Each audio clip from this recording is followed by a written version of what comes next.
ठरलं तर मग या मालिकेच्या आजच्या भागात आपण इथे पाहत असतो की प्रियाने एका मुलाला शांताच्या घराच्या बाहेर तिला पाळत ठेवण्यासाठी लावलेलं असतं. पण मात्र त्याला शांता खरं दुसऱ्याच ठिकाणी दिसते. तेव्हा इथे त्याने लगेच प्रियाला कॉल केलेला असतो. तो म्हणत असतो की तुम्ही मला शांताच्या बाहेर ती येते का नाही घराच्या बाहेर पाळत ठेवायला सांगितलं होतं, मात्र शांता तर मला सरकारी दवाखान्याच्या तिथं दिसली. तेव्हा इथे प्रिया म्हणते मग तिचा पाठलाग कर ना, ते सुद्धा मीच सांगायचं का? जा तिचा पाठलाग कर आणि तिला पकड, ती कुठं जाते ते बघ असं ते म्हटलेलं असतं. तेव्हा तो मुलगा त्या शांताच्या मागच लागलेला असतो, शांता पुढे आणि तो मुलगा माग, आणि फोनसुद्धा प्रियासोबत बोलत असतो. आता इकडे शांता खरं पुढे जात असते, मुलगा मागा असतो. मात्र तितक्यातच मध्ये रिक्षा आलेला असतो. रिक्षामुळे खरं शांता तिथून गायब झालेली असते. तेव्हा तो मुलगा खरं प्रियाला म्हणत असतो शांताच्या मागच होतो मी खरं तर, पण ती कुठे गायब झाली हे मला कळलंच नाही. तेव्हा इथे प्रिया तिच्यावर फार ओरडते, कळते का तुला? तिला जर आता तू पाठलाग केला असता, तिला सगळं काही विचारलं असतं तुला, तर आणखी पैसे भेटले असते. आता तिचा पाठलाग कर आणि बघ ती कुठे नेमकं, असं इथे रागातच म्हटलेली असते आणि फोन ठेवला जातो. आता तो मुलगा विचार करतो ही मुलगी कसली काय माहिती आहे, म्हणजे हिचं कामसुद्धा करायचं आणि हिचा ओरडासुद्धा परत खायचा. आता इकडे प्रिया म्हणत असते जाऊ दे, ही शांता मुळात पनवेलमध्येच आहे हे तरी कळलं ना, त्याचा फायदा नक्कीच होईल. सायली आणि अर्जुनला ही गोष्ट कळायला नाही पाहिजे की मला माहीत झाले की शांता कुठे आहे, असंही ते स्वतःच्या मनाशीच म्हणत असते. आता इकडे दुसऱ्या बाजूला आणि अस्मिता इथे बोलत बसलेले असतात. तितक्यातच खरं कल्पना येते. कल्पना म्हणत असते की चेतनने तू कधी आलास? तेव्हा इथे चेतनने म्हणतो मी आत्ताच आलो आहे. सायली आणि अर्जुन कुठे आहेत? तेव्हा तो म्हणतो की त्यांचा आत्ताच मॅसेज आला होता, येतच असतील असं इथे म्हटल्याबरोबर खरं कल्पना म्हणत असते तू त्यांना आत्ताच जा बरं आणि त्यांना शोधूनच घरी घेऊन ये. तेव्हा इथे अस्मिता म्हणते मम्मा असं काय करतेस? अगं त्यांचं काही काम असेल आणि येतील ना, नको काळजी करू. तेव्हा इथे खरं कल्पना म्हणत असेल नाही, माझ्याकडे हट्ट करून खरं तर ते बाहेर गेले दोघे. मी त्यांना किती वेळचा फोन लावते मात्र फोनसुद्धा उचलत नाही. त्यांना परत काही झालं तर मला राहवतच नाही आता, असंही ते कल्पना खरं काळजीपोटी बोलत असते. आता ह्यांचं बोलणं सुरू असं तितक्यातच खरं प्रिया आलेली असते. प्रिया खाली सोप्यावर बसते आणि म्हणत असते काय झालं, तुम्ही काळजीत का दिसताय? आजचा दिवस तर खूप छान होता असंही ते म्हणत असते. मात्र कल्पना तिला एकही शब्द नाही बोलत आणि चैतन्याला म्हणत असते सायली आणि अर्जुनला फोन कर बरं लगेच चिलुकच आणि त्यांना म्हणा लवकर घरी या. आता इथे प्रियाला कळलेलं असतं सायली आणि अर्जुन घरी नाहीत. ती म्हणत असते म्हणून हे काळजी करतात का एवढं, म्हणजे याचा काहीतरी फायदा करून घेतलाच पाहिजे आता, असंही ते स्वतःच्या मनाशीच म्हणत असते. आता इकडे आता इकडे खरं तर इकडे जो काही सचिन असतो, सचिनने खरं तर एका वकिलाच्या मुलीला किडनॅप केलेलं असतं आणि त्याला इथे व्हिडिओ कॉल करून त्याच्या मुलीला दाखवत असतो. आता तो वकील फार घाबरलेला असतो. तो म्हणत असतो की माझ्या मुलीला सोडा, असं काय करताय तुम्ही, असं इथे म्हटलेलं असतो. तेव्हा इकडनं सचिन म्हणतो असतो तुम्ही शिकरेची केस जर नाही घेतलीस तर तुझ्या मुलीला कधीच मी सोडणार नाही, असं इथे म्हटलेलं असतो. आता इथे वकील म्हणत असतो प्लीज माझ्या मुलीला सोडा, मी त्या मेहपतची केस घ्यायला तयार आहे.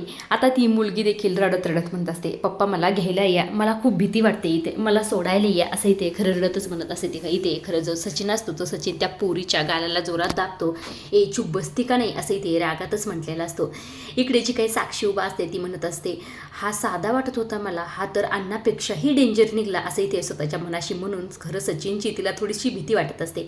आता वकील इकडे फार घाबरलेला असतो. तो विनवण्या करीत असतो की माझ्या मुलीला सोडा, मी सगळं काही तुमचं ऐकायला तयार आहे. सचिन म्हणतो तुझ्या बोलण्याने काय होणार आहे, माझा माणूस आहे तिकडं, त्याच्याकडे वकीलपत्र आहे, त्याच्यावर सही करून दे, असं इथे म्हटल्याबरोबर इथे वकील लगेच पटकन ती सही करतो. तेव्हा इथे तो म्हणत असतो माझ्या मुलीला आता तरी सोडताना. तेव्हा इथे खरंच जो काही सचिन असतो तो म्हणत असतो नाही, जोपर्यंत मेहपत शिकरे जेलच्या बाहेर येत नाही तोपर्यंत तुझी मुलगी आमच्याकडेच राहील, असं इथे खरं म्हटलेलं असतो. आता इकडे दुसऱ्या खूप काळजी असल्यासारखं म्हणत असते अगं आई तू त्यांना बजावलं होतंस ना घराबाहेर जायचं नाही, मग ते कसं काय गेले, त्यांच्या जीवाला धोका हे सुद्धा त्यांना माहीत नाही का, असं इथे खरं म्हटलेली असते. आता अस्मिता आणि चेतन तर तिच्याकडे पाहतच राहतात, हिला कुठून काळजी आली ह्या दोघांची. आता तितक्यातच खरं सायली आणि अर्जुन आलेले असतात. आल्याबरोबर कल्पना म्हणतच तुम्ही कुठे गेलतात आणि इतक्या वेळ कसा लागला तुम्हाला आणि माझा फोन का उचलत नव्हतात, असं इथे म्हटलेले असते. तेव्हा इथे प्रियासुद्धा म्हणते आई किती काळजीत होती ना, तुमच्या जीवाला धोका हे माहीत नाही का आणि तुम्ही गेले कुठं होतात, असं इथे सायली आणि अर्जुनला म्हटलेले असते. तेव्हा इथे सायली कल्पनाला अहो आई तुम्हाला मी सांगितलं होतं ना आम्ही डॉक्टरकडे गेलो होतो म्हणून. आता हे सगळं काही नाटक असतं बरं का. आता कल्पना म्हणते, हो हो तुम्ही सांगितलं होतं ना, पण तुम्ही माझे फोन उचलत नव्हता, त्यामुळे मला काळजी वाटली. मला माहीत होतं तुम्ही डॉक्टरकडेच गेला होतात. तेव्हा अर्जुन म्हणतो, अगं मग आम्ही डॉक्टरापाशी होतो, त्यांच्याशी बोलत होतो म्हणून तुझा फोन नाही घेता आला. आता इथे चेतने म्हणत असतं, मावशी आता आले ना हे दोघे, आता तू शांत हो बरं. तेव्हा इथे अर्जुन म्हणतो, अरे चेतने तुला माहिती आहे का, मम्मा अशीच आहे, पहिल्यापासून अशीच आमची काळजी करते. आम्ही लहान असताना खरं तर शाळेत गेल्यानंतर जो अश्विन होता, अश्विन शांतपणे शाळा सुटले की घरी यायचा, पण मात्र मी तिथेच ग्राउंडवर क्रिकेट खेळत बसायचो. तेव्हा मात्र मम्मा डॅडला फोन करून इतकं परेशान करायची, मी नेमकं कुठे आहे, काय करतो, ह्या सर्व गोष्टीचा असे इथे म्हटलेले असते. तेव्हा इथे खरं जी काही अस्मिता असते ती म्हणत असते, अरे तुमच्या दोघांची नाही, माझीसुद्धा. माझ्या मैत्रिणीकडे मी अभ्यासाला गेले ना तर ही फोनवर फोन करायची. त्यावेळेस बरं झालं स्मार्टफोन नव्हते तेव्हा, नाहीतर 5-5 मिनिटाला व्हिडिओ कॉल करून हिने विचारलं असतं. तेव्हा कल्पना म्हणते, अस्मिता तुझा मुलगा जेव्हा शाळेत जाईल का तेव्हा तुला कळेल की स्वतःचं बाळ जेव्हा आपल्या समोर येत नाही, समोर उभा राहत नाही, तोपर्यंत आईचा जीव कसा होत असतो म्हणून. तेव्हा इथे खरं अर्जुन म्हणतो, मम्मा फक्त आमच्याच बाबतीत नाही, डॅडच्या बाबतीतसुद्धा. डॅडला थोडा जरी फॅक्टरीमधून यायला उशीर झाला की मम्मा फोनवर फोन करत राहते. तेव्हा कल्पना म्हणते, हे सुद्धा त्यांनी तुला सांगितलंय, थांब त्यांना आल्यावर बघतेच, असं इथे खरं कल्पना म्हटलं. आता इथे अर्जुन मुद्दाम खरं कल्पनाची चेष्टा करत असतो. तेव्हा इथे खरं सायली जी असते ती कल्पनाची बाजू घेत असते. ती म्हणत असते की आईची अशी चेष्टा केलेली मला अजिबात चालणार नाही बरं का, आपली कोणीतरी घरी काळजी करायला आहे म्हणूनच आपल्याला शिस्त, नाहीतर आपण कुठेही भटकत बसलो असतो, असं इथे म्हटल्याबरोबर अर्जुन म्हणतो, काय 2 मिनिटात तू स्वतःची टीम चेंज केलीस, आत्ता तर माझ्या बाजूने होती ना.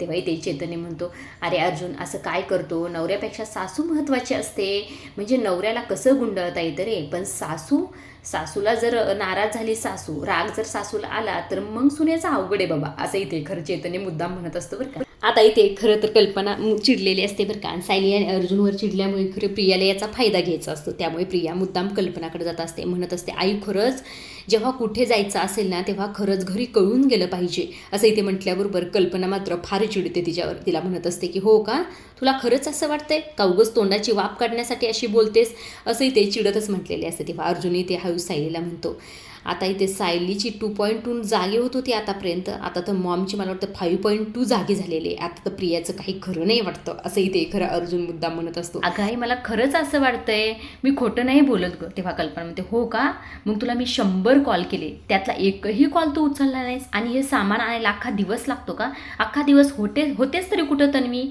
असं इथे म्हटल्याबरोबर आता इथे प्रिया म्हणत असते, काय आहे ना, माझी गाडी पंक्चर झाली आणि मी मॅकॅनिक दिवसभर शोधला, मात्र एकही मला मॅकॅनिक मिळाला नाही, आणि खरं तर मग कॅब बुक करत होते, कॅबसुद्धा बुक होत नव्हती, शेवटी एक कॅब बुक झाली आणि मग मी घरी आले.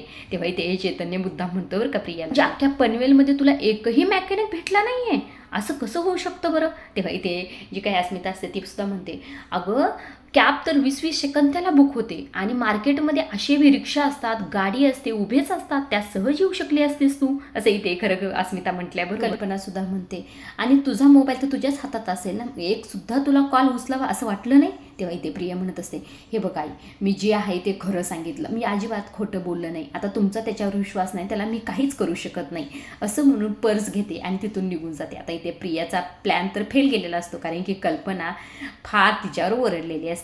आता इथे ती गेल्यानंतर सगळेच तिच्यावर हसतात. तेव्हा इथे अस्मिता म्हणते, ह्या तन्वीचं काही होऊ शकत नाही बरं का. तेव्हा इथे अर्जुन म्हणतो, मम्मा मला तर वाटलं या तन्वीला तू आता उठाबशा काढायला होतीस का काय. तेव्हा इथे कल्पना म्हणते, तू तन्वीची चेष्टा करतोस का माझी करतोस. तेव्हा अर्जुन म्हणतो, तन्वीची चेष्टा करायला मला अजिबात इंटरेस्ट नाही बरं का, पण तुझी चेष्टा मी नक्कीच करू शकतो. तेव्हा कल्पना, थांब मी तुला एक फटकाच देते, असं म्हणून आता इथे अर्जुनच्या मागेच लागलेली असते आणि अर्जुन पुढे असतो. आता इकडे दुसऱ्या बाजूला खरं मेहपत आणि नागराजचं दाखवलेलं असतं. आता इथे खरं तर तो हवालदार असतो, त्याच्या मोबाईलमध्ये साक्षी आणि सचिनने त्या मुलीला किडनॅप केलेलाचा व्हिडिओ मेहपतपर्यंत पोहोचवला असतो. आता इथे मेहपत आणि नागराज तो व्हिडिओ पाहतात. त्यानंतर खरं तो व्हिडिओ पाहून झाल्यानंतर इथे मेहपत त्या हवालदारला मोबाईल देतो आणि तिथून त्याला जायला लावतो. आता इथे मेहपत म्हणत असतो की जरा साक्षीला कॉल लावला, दीक्षितशी बोलायचं आहे. तेव्हा इथे नागराज खरं साक्षीला फोन लावतो. फोन लावल्याबरोबर साक्षीला म्हणतो असतो, स्पीकरवर ठेव, आणि तो दीक्षित आहे का तुझ्याजवळ. तेव्हा इथे साक्षी म्हणते, हो इथंच आहे की. आता लगेच सचिन म्हणतो, अण्णा तो व्हिडिओ पाहितला का. तेव्हा इथे मेहपत, हो त्याच्यामुळे तर तुला फोन केला ना, काय दीक्षित, तू चिकना चोपडा दिसतो त्यापेक्षा जरा वेगळाच आहेस, म्हणजे भारी आहेस की. म्हणजे त्या वकिलाच्या पोरीला किडनॅप करणं ह्या सगळ्या चांगली आयडिया लावली की हे तर माझ्या पोरीला सुद्धा म्हणजे साक्षीला सुद्धा सुचलं नसतं असं ते म्हटल्याबरोबर साक्षी म्हणत असते, हो अण्णा, मला सुचलं जरी असतं तरी करायला अजिबात जमलं नसतं जे सचिनला जमलं आणि त्याने करून सुद्धा दाखवलं.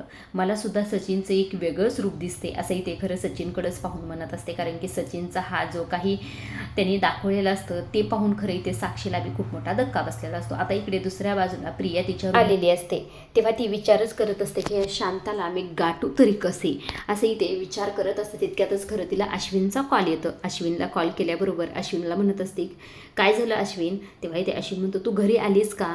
तेव्हा ते प्रिया म्हणत असते, हा आले मी घरी, पण तू कुठेस? तुझा आवाज येत नाही नीट, बाहेर सगळा बाजूला गाड्याचा आवाज येतोय असंही ते म्हटल्याबरोबर अश्विन म्हणतं, हो हो, अरे इथे काय आहे ना, ते अनलिगल दुकानात का त्याची तोडाफोड करणं सुरू आहे त्यामुळे सगळा आवाज येतो आणि त्यामुळे ट्रॅफिकसुद्धा झाली आहे. ठीक आहे चालेल, जाऊ दे, मग मी आल्यावर बोलतो, आता काही आवाजसुद्धा येत नाही असं म्हणून अश्विनी ते फोन ठेवून देतो. मात्र ते फोन ठेवल्यानंतर खरं ती स्वतःच्याच मनाशी म्हणत असते, या मूर्ख अश्विनमुळे मला एक आयडिया भेटली असं म्हणून एका माणसाला कॉल करते आणि ती त्याला नोटीस बनवायला एक सांगत असते. आजच्या पुरतं एवढंच. अशा डेली मालिकेचे अपडेट्स जर तुम्हाला जाणून घ्यायला आवडत असतील तर आपल्या चॅनलला जरूर सबस्क्राईब करा आणि तोपर्यंत पाहत राहा. ठरलं तर मग धन्यवाद.